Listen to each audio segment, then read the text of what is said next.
In today's video, I'm going to teach you how to machine embroider on terry cloth. So be sure to watch to the end to learn all the best tips and tricks. Attention all machine embroidery beginners. Are you struggling to hoop your fabrics, don't know what thread to use, or even what tension is? Sign up for our free Embroidery for Beginners course and become an expert in no time. Click the link in the description to get started. So for embroidering on terry cloth, you're going to need your design, which I have printed out a template. When you're first beginning and starting embroidery, the best way to get perfect placement is to print out a 1:1 scale template and put it exactly on the desired item that you're going to be stitching.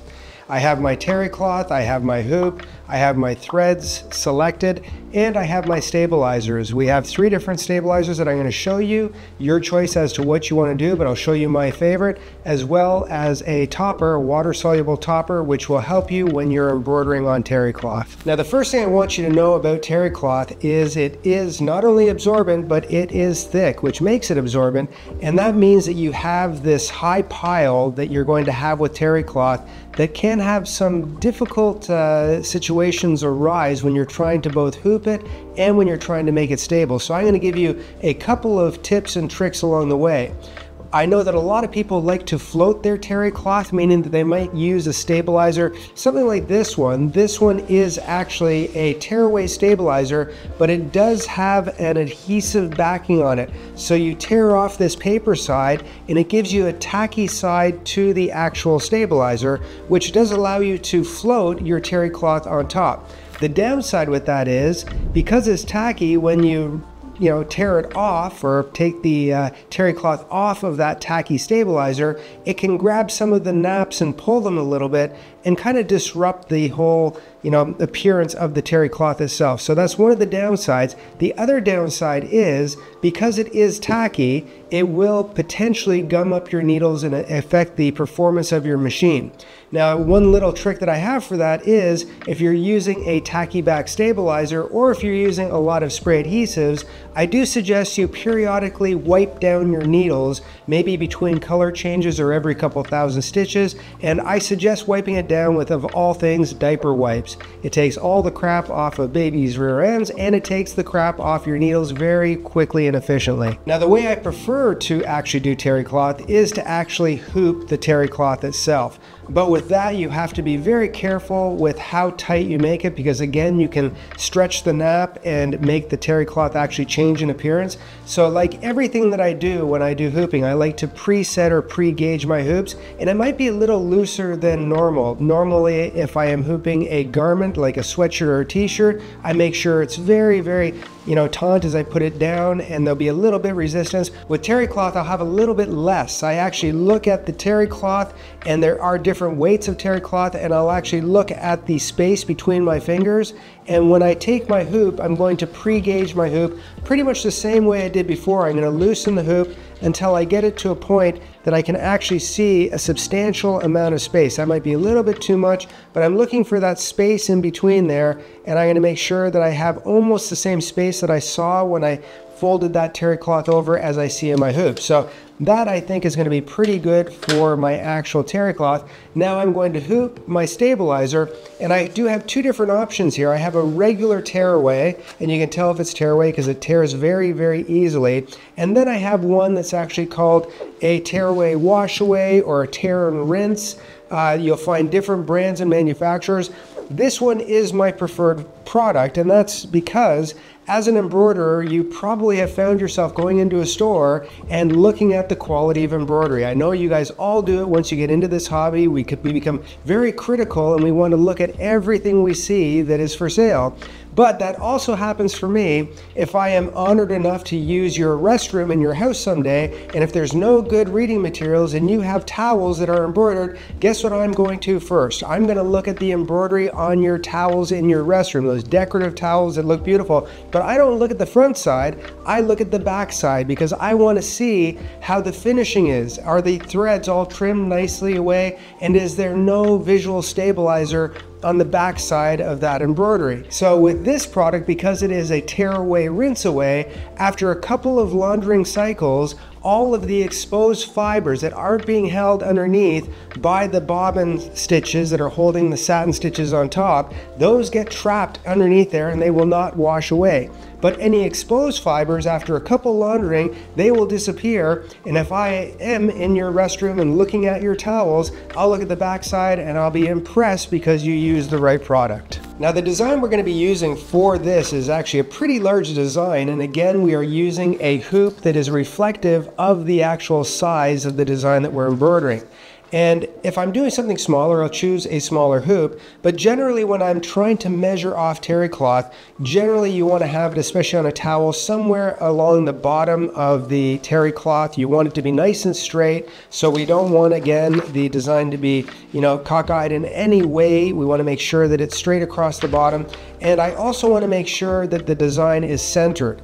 And one of the easiest and quickest ways to make sure that a design is centered with terry cloth is to just very, very quickly take your terry cloth, fold it in half, and somewhere up in the area where you know you're going to actually be hooping it, you want to make sure you just put a pin in there, and that will help you with your placement to make sure you're centered on your design. Now the next thing I want to do is I'm just going to very quickly cut my template. Again, once you get more experience with embroidery, you might not necessarily feel that it's necessary to print off templates every time you do things, but if you are a beginner in this process, it just makes it much, much easier for your design placement.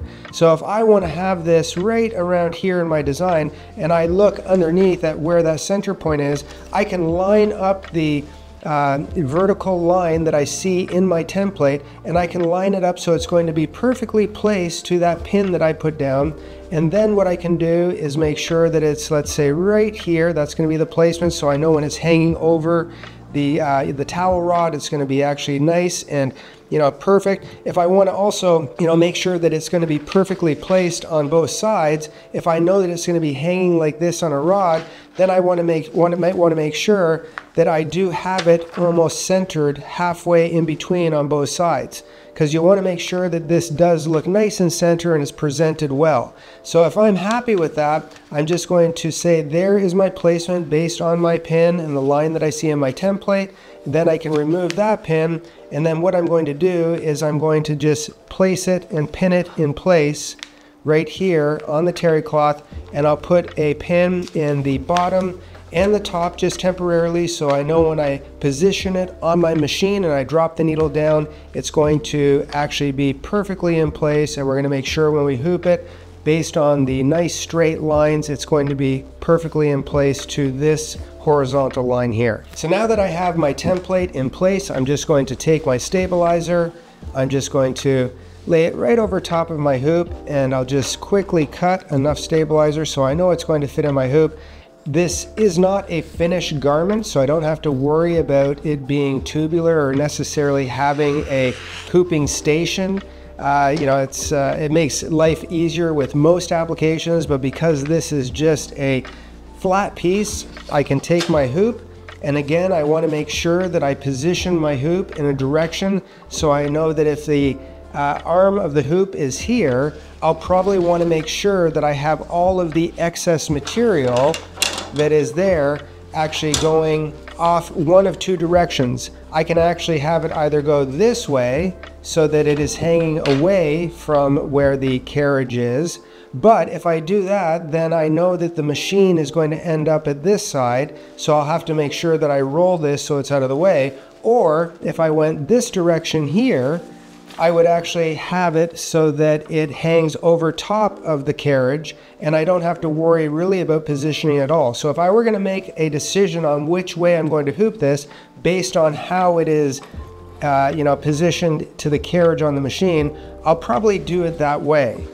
Again, it's just a matter of preference. Now I can see that this area here, the hoop is actually a little bit bigger than the entire area, but I think I'm going to be fine because it is a large terry cloth piece, and I'm just going to put that into position, make sure that I have it down and covering both sides, and then with this area here, I'm just going to make sure that it is the same on either side.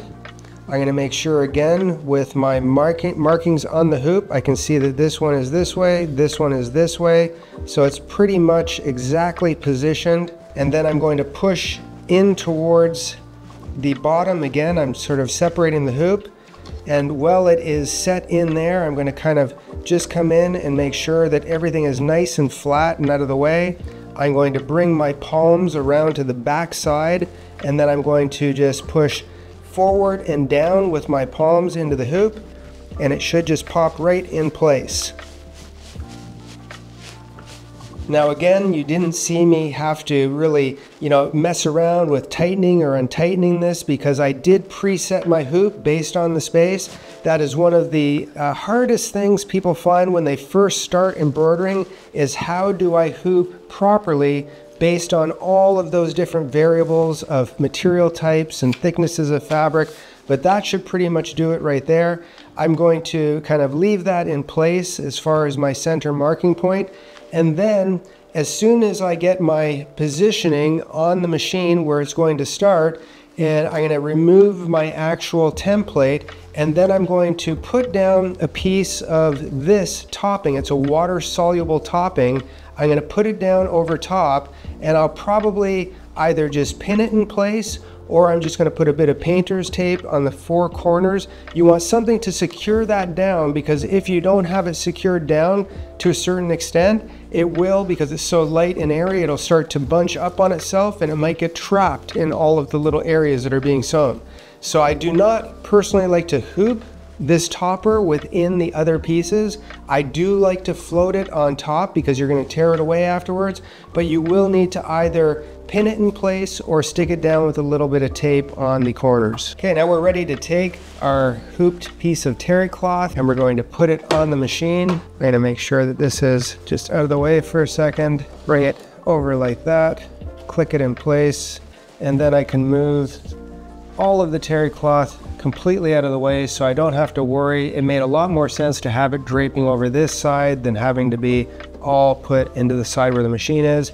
At this point, I'm just going to go back, and I'm going to line up my needle so that I'm starting center, and that is right there. Then I'm going to remove my template, and I'm going to take my water-soluble topper, and I'm going to just put it in place, and I'll make sure that I have a little bit of tape, and I'm just going to tape it onto the 4 corners so that it will reduce the movement. Just come around to the back side, do the other 2 corners, and now I know that's in place. And now we just have to drop the needle, hit the embroidery button, green light is on, and we're ready to go.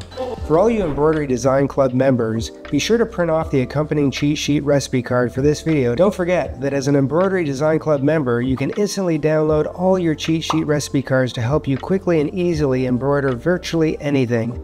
Plus, you'll also get access to over 30,000 embroidery design, bonus projects, free giveaways, live training, and more. Click the link in the description below to learn more about our fan favorite embroidery club now. Well, the design's all finished, so we're just going to remove the hoop from the machine, and then we'll clean it up and see the results.